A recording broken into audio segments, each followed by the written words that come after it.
Now, one thing that's important to note is that this is an air permitting case, and so the Commission has referred a number of issues that are to be considered for purposes of the air permit. There were parties that were admitted.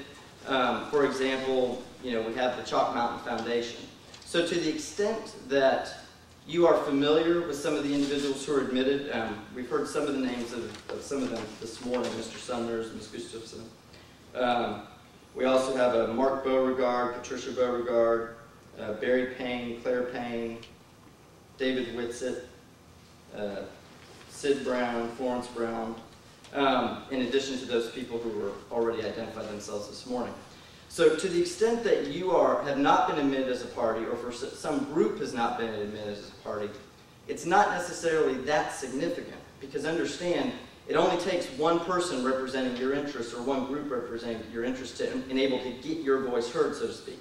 This is not an issue of how many people are opposed to it or their strength in numbers. That's not the way these cases work. These are essentially trials. We conduct, as I mentioned before, we're an independent state agency. I have no affiliation with the TCEQ. However, I do hear a lot of cases for the TCEQ, and I'm very familiar with environmental law. I've been an administrative law judge for over 10 years. I teach Texas administrative law at the University of Texas Law School. And our role as administrative law judges is truly to be independent because of the TCEQ and the agency decision makers, because ultimately it's the 3 commissioners on the Texas Commission on Environmental Quality that will decide whether or not to grant the permit that's being sought. And so ultimately, I serve as an independent judge presiding over the case, and I make a recommendation back to the Texas Commission on Environmental Quality. I can tell you percentage-wise, because I look at this every year, that even though my recommendation is not a final decision after the hearing, the commissions that we do cases for, and there are about 60 different state agencies we hear cases for, adopt our proposals for decision greater than 90% of the time. Really, it's even greater than 95% of the time. So, as a general rule, it's rare that they go against, although the ALJ's, the Administrative Law Judge's recommendation, but it happens occasionally.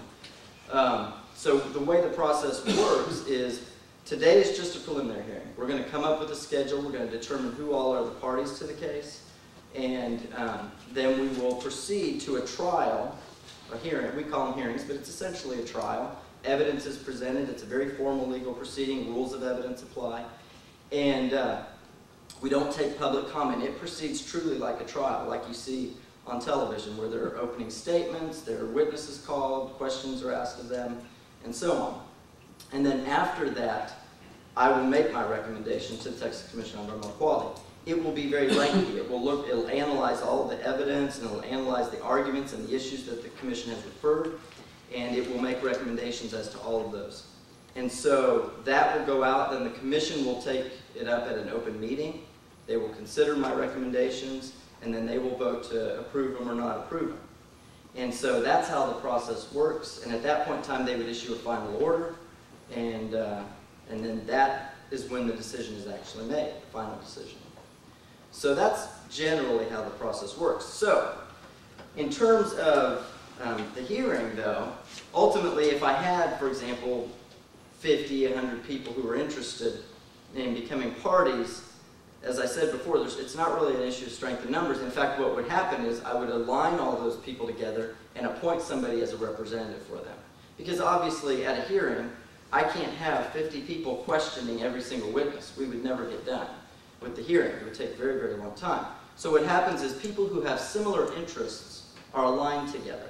They're grouped together, and then somebody's appointed as a spokesperson, and that person then represents that group and will question the witnesses at the hearing, will present witnesses, and so on.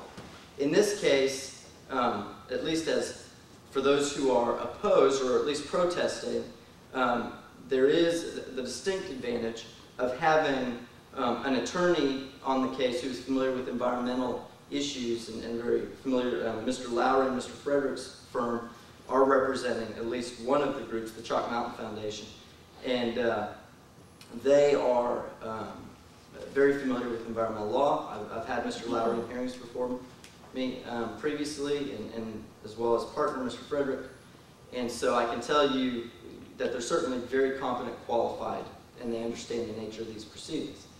So for purposes of any people who have similar interests to the Chalk Mountain Foundation or are coming in with the same position in the case, I'm likely going to align you with the Chalk Mountain Foundation because I know that Mr. Lowry will do a very good job representing the interests of that group and any people with aligned interests.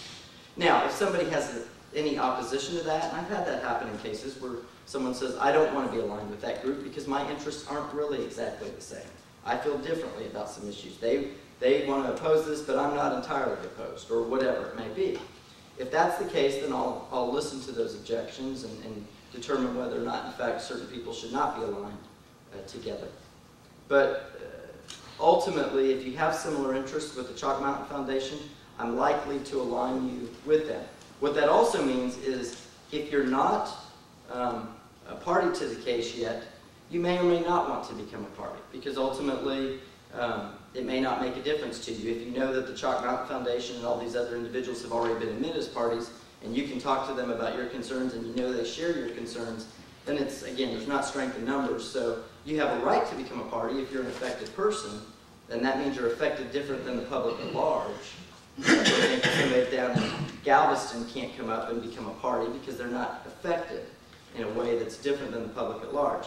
In the same way, I think for those of you who might have attended the Commission's open meeting where they granted certain party requests and they referred this case to our agency, they had some discussion about whether people who lived outside of a mile from the proposed location, whether or not they were not affected persons.